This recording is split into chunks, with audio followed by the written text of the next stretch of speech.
Episode 21 में हम देखते हैं बाई सू से कह रही होती है, मैं तुमसे माफी मांगना चाहती हूँ सिंचंग ने जो तुम्हारे साथ किया उसके लिए। सू कहती है तुम्हारी कोई गलती नहीं है, माफी मत मांगो, वैसे भी तुम मेरे पास वापस आ चुकी हो, इसके लिए मैं बहुत खुश हूँ। लेकिन यार केके लिली चाहता है कि मैं उसके सिटी पे जाकर काम करूँ, ये तो बहुत अच्छी बात है, तुम तो हमेशा से यही चाहती थी ना। हाँ पर मैं वही को अकेला छोड़कर नहीं जाना चाहती हूँ। देखो सू तुम्हें जाना चाहिए, ये तुम्हारे लिए एक गोल्डन चांस है, वही सब कुछ संभाल लेगा। सीन यहाँ पे कट होकर हमें फे फे को दिखाया जाता है। उसके पास यूई आता है और पूछता है क्या काम है, तुमने मुझे यहाँ पे क्यों बुलाया, क्यों मैं तुमसे ऐसे ही नहीं मिल सकती हूँ क्या, काम होना जरूरी है। यूई बोलता है क्यों नहीं मिल सकती हो, मुझे कोई प्रॉब्लम नहीं है। फेफे कहती है कंग्रेचुलेसन, तुम्हारा ड्रीम पूरा हो गया है, अब तुम सू के साथ अपने होम टाउन जा रहे हो, पर तुम्हें देखकर तो ऐसा नहीं लग रहा है कि तुम मेरे लिए खुश हो। फेफे उसे इनडायरेक्टली अपने फीलिंग्स के बारे में बताने का बहुत ट्राई करती है, पर यूई को कुछ समझ में नहीं आता है, इसीलिए फेफे गुस्से में वहाँ से चली जाती है। अब रात को सू वैसे मिलने आती है, वो दोनों थोड़ा बहुत बात करने के बाद सू कहती है अगर मैं चली जाऊंगी तो सेंसियान का ख्याल कौन रखेगा, क्यों तुम कहीं जा रही हो क्या। हाँ मुझे शूटिंग पे जाना है, वो उसे केके लिली वाली बात नहीं बताती है। फिर सुबह वो इस बारे में सोचकर परेशान हो जाती है। बाई उसको फिर से समझाती है कि उसे अपॉर्चुनिटी को एक्सेप्ट कर लेना चाहिए। वहीं दूसरी तरफ विलेजर्स के मना करने से सिंचन का दिमाग खराब हो जाता है, इसीलिए अपना गुस्सा वो एम्प्लॉयज के ऊपर निकालता है। थोड़ी देर बाद वहाँ पे सू आती है और वो उसे समझाती है कि वही और सिंचन का ड्रीम सेम है, वो दोनों ही वही की मॉम की ड्रीम को पूरा करना चाहते हैं, तो फिर एक दूसरे को माफ करके एक क्यों नहीं हो जाते हैं। पर सिंचन के दिल में वही के लिए बहुत नफरत भरा पड़ा था, इसीलिए वो कुछ नहीं सुनता है। सू उसे एक बुक देकर चली जाती है। उसके जाने के बाद वो बुक ओपन करता है तो देखता है उसके अंदर वही ने उनका एक ग्रुप फोटो रखा है। सिंचन वो फोटो देखकर पास्ट के बारे में सोचने लगता है और इमोशनल हो जाता है। अब वो फोटो को पलटता है तो देखता है उस पे उसकी सिस्टर ने लिखा था, वो खुद से भी ज्यादा उन तीनों से प्यार करती है, वो हमेशा उन लोगों को खुश देखना चाहती है। सिंचन वो सब पढ़कर रोने लगता है। उसके बाद वो बाई से मिलने के लिए विलेज आता है। बाई पूछती है क्या तुम्हारे पास सू गई थी, वो हाँ बोलता है। तो फिर तुमने क्या सोचा, तुम्हें बताना जरूरी है क्या, ठीक है तो फिर मैं जा रही हूँ।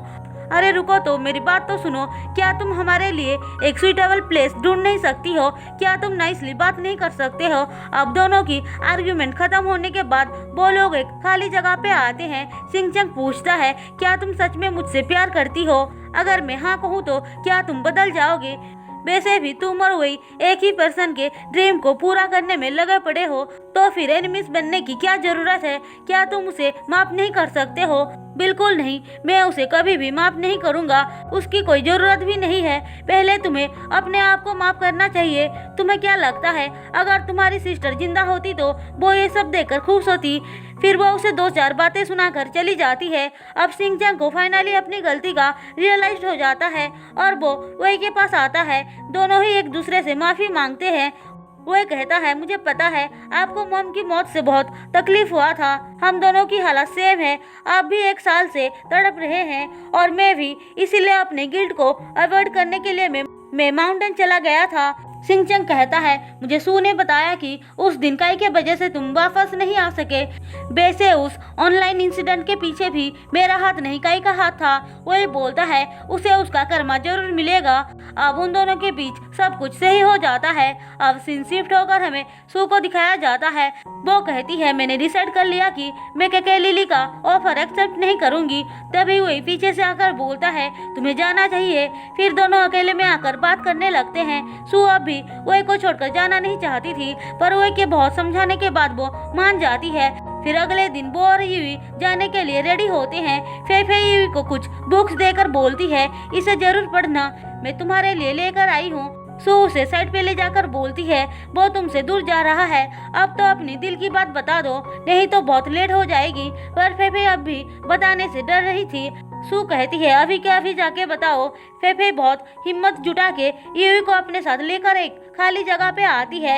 यूई बोलता है तुम क्या बताना चाहती हो। फेफे कहती है जरा बुक्स के नाम तो पढ़ो। यूई फर्स्ट बुक का नाम पढ़ता है जिसमें लिखा था मैं तुम्हारी फ्रेंड नहीं बन सकती हूँ। वो एक एक करके सारे बुक्स का नाम पढ़ता है। फिर भी उस स्टूपिड को कुछ समझ में नहीं आता है। फेफे कहती है ऐसे नहीं, इस तरह से पढ़ो। ऐसा बोलकर वो उसका हाथ बुक्स के ऊपर रख देती है। यू देखता है चारों को मिलाकर जो वर्ड बन रहा था वो था आई लाइक यू। अब फाइनली फेफे कहती है मैं तुमको पसंद करती हूँ। मुझे पता है तुम मुझे रिजेक्ट कर दोगे, पर कोई बात नहीं, मैं बहुत स्ट्रांग हूँ। वैसे भी ये सब मेरे साथ पहली बार नहीं हो रहा है। ये कहता है मुझे माफ करना, मुझे थोड़ा टाइम चाहिए। फेफे कहती है इसका मतलब तुम मुझे रिजेक्ट कर रहे हो, लेकिन मैं लुओ फेफे हूँ, कभी भी गिव अप नहीं करूँगी। ऐसा बोलकर वो चली जाती है। उसके बाद सू और यूई सिटी के लिए निकल पड़ते हैं, लेकिन सू बहुत अपसेट दिखाई दे रही थी क्योंकि वही उसे बाय बोलने भी नहीं आया था। तभी यूई उसे आगे देखने को बोलता है। वो देखती है वही उसके पास आ रहा है। सू ड्राइवर को गाड़ी रोकने को बोलकर वही के पास आती है और उसे गले लगा लेती है। फिर वो दोनों किस करके एक दूसरे को बाय बोलते हैं। उसके बाद सू के लिली कंपनी पहुंचकर वहां पे काम करना स्टार्ट कर देती है। हम देखते हैं अवलीन भी ठीक हो चुके थे। फिर हमें 1 मंथ का बाद का सीन दिखाया जाता है। वही बारिश होता हुआ देख सू और अपनी फर्स्ट किस को याद करता है, इसीलिए सू को फोन करता है। उसे लग रहा था सू किस के बारे में बात करेगी, पर वो उसे बार बार सेंसियान को देखने जाने के लिए बोल रही थी। वही बोलता है सिर्फ इतना ही क्या। ऐसा बोलकर वो डोर ओपन करता है तो देखता है सू बाहर खड़ी हुई है। वही उसे देखकर बहुत खुश हो जाता है। सू कहती है मैं उस रात को कैसे भूल सकती हूँ। फिर वो दोनों किस करने जा ही रहे थे कि तभी वहाँ पे फेफे और आंटियाँ आ जाती हैं। फिर सब लोग अंदर आके सू से बात करने लग जाते हैं। वही उनको देखकर सोच रहा होता है ये लोग कब जाएंगे यार। फेफे कहती है चलो चलो, बहुत बातें कर लिया, अब हमें घर जाना चाहिए। वही कहता है बारिश बंद हो चुकी है। सब लोग उसकी बातें सुनकर समझ जाते हैं और वहाँ से चले जाते हैं। अब सू और वही खुश होकर किस करने ही जा रहे थे कि तभी वहाँ पे फेफे आ जाती है। वो यूई के बारे में पूछने आई थी। सू कहती है यार कम से कम तुम तो समझा करो ना, वैसे भी उसकी याद आ रही है तो उसे फोन कर लो। फेफे ठीक है बोलकर चली जाती है और फाइनली वो दोनों किस करते हैं।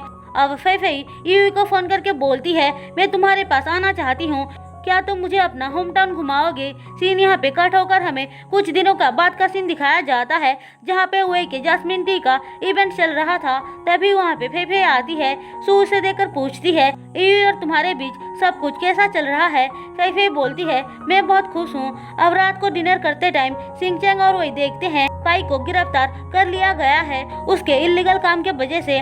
अवलीन उन सब के लिए खाना लेकर आते हैं जो जला हुआ था। सिंचैंग बोलता है ये खाना है क्या। फिर वो खुद खाना बनाकर लाता है। सू और वही खाना खा के बहुत तारीफ करते हैं। लिन कहते हैं अब तुम्हें जल्दी से शादी कर लेना चाहिए।